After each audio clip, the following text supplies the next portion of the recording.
ঈদের সালাতের নিয়মটা যেহেতু আমরা অনেকে জানি না অথবা বছরে মাত্র ২ বার পড়ার কারণে অনেকে ভুলে যায়, সেজন্য আমরা সংক্ষেপে নিয়মটা বলে দিচ্ছি। প্রথমে তাকবীরে তাহরিমা বলে আপনি হাত বেঁধে সানা বা দোয়া ইস্তেফতাহ পড়ে তারপরে অতিরিক্ত তাকবীর দিবেন। এই অতিরিক্ত তাকবীরটাই হলো ভিন্নতা, না হলে অন্য ২ রাকাত নামাজের মতো ঈদের নামাজ একই। শুধুমাত্র অতিরিক্ত তাকবীরগুলো এখানে রয়েছে। অতিরিক্ত যে তাকবীর, সেই অতিরিক্ত তাকবীরের সংখ্যা নিয়ে ফুকাহা ইকরামের মতভেদ রয়েছে। সেটা নতুন নয়, যুগ যুগ ধরে শতাব্দীকে শতাব্দী ধরে বরং সাহাবী তাবিঈন যুগ থেকেই চলে আসছে।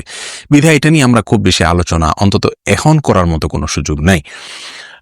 ৩টা তাকবীরের কথা ফুকাহা হানাফ বলে থাকেন। আমাদের দেশের উলামা ইকরাম, সাবকন্টিনেন্টাল উলামা ইকরাম, বেশিরভাগ ফুকাহা ইকরাম ৩টা তাকবীর অতিরিক্ত কথা বলে থাকেন। অর্থাৎ প্রথম রাকাতে হাত বেঁধে সানা পড়ে তারপরে আরো অতিরিক্ত 3টা তাকবীর দিবেন। তৃতীয় নম্বর তাকবীরের সময় আপনি তাকবীর দিয়ে এরপরে আপনি সূরা ফাতিহা এবং অন্য সূরা মেলানো শুরু করবেন উচ্চ স্বরে, জোরে কেরাত পড়ে।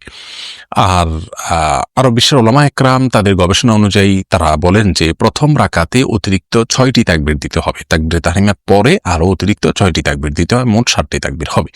এরপরে আপনি সূরা ফাতিহা এবং অন্য সূরা মেলাবেন। আর দ্বিতীয় রাকাতে আমরা দাঁড়িয়ে প্রথম সূরা ফাতিহা পড়ব, সূরা মিলাবো। দ্বিতীয় রাকাতে তাকবীরটা হবে শেষে। প্রথম রাকাতে শুরুতে অতিরিক্ত তাকবীর হয়েছে, আর দ্বিতীয় রাকাতে অতিরিক্ত তাকবীরগুলো হবে লাস্টে, অর্থাৎ রুকুতে যাওয়ার আগে। সূরা মিলানো শেষ সূরা ফাতিহার পরে, এরপর আপনি অতিরিক্ত তাকবীরগুলো বলুন, তারপরে আপনি রুকুতে যান। দ্বিতীয় রাকাতে অতিরিক্ত তাকবীর ফুকাহা হানাফির দৃষ্টিতে একই, অর্থাৎ 3টাই। আর মিডল ইস্টের উলামা ইকরাম তাদের ফতোয়া অনুযায়ী দ্বিতীয় তাকবীরে তার রাকাতে আপনার অতিরিক্ত তাকবীরের সংখ্যা হবে 5টি, অর্থাৎ এক্সট্রা তাকবীর হবে 5টি। আরও বিভিন্ন রকমের মতামত রয়েছে। আমরা আগেই বলেছি বিষয়টি মতপার্থক্যপূর্ণ, তবে 3 তাকবীরের বিষয়টিও হাদিস দ্বারা, বিশুদ্ধ হাদিস দ্বারা প্রমাণিত। এবং আপনার 6 তাকবীর 5 তাকবীরের যে বর্ণনা রয়েছে সেগুলোও বিশুদ্ধ হাদিস দ্বারায় প্রমাণিত। এটা নিয়ে গন্ডগোল বা ফাসাদ করার মতো কোনো কিছু নাই। আমরা এই তাকবীরগুলোর মাধ্যমে ঈদের সালাত আদায় করব এবং যে কোনো মত, যে 2টি মত উল্লেখ করলাম, যে কোনো মত অনুযায়ী আদায় করলে ঈদের সালাত আদায় হয়ে যাবে। আমরা পৃথিবীর বিভিন্ন প্রান্তে অবস্থান করছি, বিভিন্ন প্রান্তের মানুষরা হয়তো আমাদেরকে দেখছেন বা শুনছেন।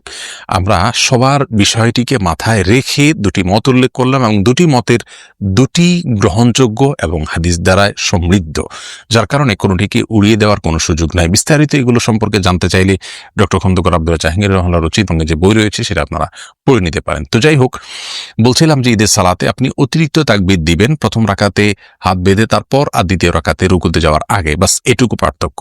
এরপর সালাম ফিরিয়ে আপনি সালাত শেষ করবেন।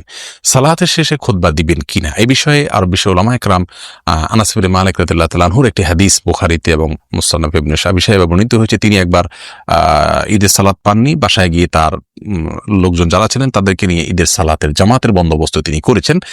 তো সেই হাদিসের আলোকে আরো বিশ্ব উলামা ইকরাম বলেন যে আপনি এখানে খুতবা দিবেন না। আর তাছাড়া আমাদের অনেক ভাই বোনরা আছেন যারা খুতবা দেওয়া নিয়ে আপনার দুশ্চিন্তা আছেন যে আমরা ঈদের সালাত নিজেরা পড়লে খুতবা কে দিবে, খুতবা আমরা দিতে পারি না। প্রথম কথা হলো খুতবা ঈদের সালাতে সমস্ত উলামা ইকরামের মতেই সুন্নাত, যার কারণে এটা ছাড়া ঈদের সালাত হয়ে যাবে। আর এই পরিস্থিতিতে অর্থাৎ কেউ বাসায় এভাবে ঈদের সালাত যদি আদায় করেন তাহলে সেই ক্ষেত্রে তিনি খুতবা দিবেন কি না এটা নিয়ে মতপার্থক্য তৈরি হয়েছে। আর বিশ্ব উলামা ইকরাম বলেছেন যে খুতবা দিবেন না, যার কারণে আমরা খুতবা নিয়ে দুশ্চিন্তার কোনো কারণ নেই। আমরা ঈদের সালাত নরমালি পড়বো ইনশাআল্লাহ বিইذনিল্লাহ। তবে যথাসম্ভব অনেক ফুকাহা ইকরাম ঈদের সালাতটাকে যথাসম্ভব উন্মুক্ত জায়গায় পড়ার পরামর্শ দিয়েছেন, ফতোয়া দিয়েছেন, যার কারণে আমরা সম্ভব হলে বাসার অথবা নিজের বাড়ির তুলনামূলক উন্মুক্ত জায়গাতে আমরা পড়ার চেষ্টা করবো ইনশাআল্লাহ বিইذনিল্লাহ এবং উন্মুক্ত রাখার চেষ্টা করব। তবে প্রবাসে যারা রয়েছেন নিশ্চয়ই আপনাদের জন্য উচিত হবে সে দেশের আইন এবং সে দেশের যে নীতিমালা রয়েছে সে সমস্ত দেশের যে সমস্ত সরকারি নির্দেশনা রয়েছে সেগুলোকে আমলে রেখে বা সেগুলো দিকে খেয়াল করে তারপর আপনারা ঈদের জামাত করবেন। এমন যেন না হয় যে বড় কোনো জমায়েত করে ফেললেন, সেটা আপনাদের জন্য আইনি এবং স্বাস্থ্যগত দিক থেকে ঝুঁকির কারণ হতে পারে। বিধায় খুব বেশি গ্যাদারিং যেন না হয় সেদিকটা খেয়াল করবেন। সেটা খেয়াল রেখে যতটুকু সম্ভব উন্মুক্ত জায়গাতে ঈদের সালাত আদায় করে নেবেন। আল্লাহ তাআলা আমাদের সকলকে এই পরিস্থিতি থেকে উত্তরণের পথ যেন আমরা খুঁজে পাই সেই তৌফিক দান করুন।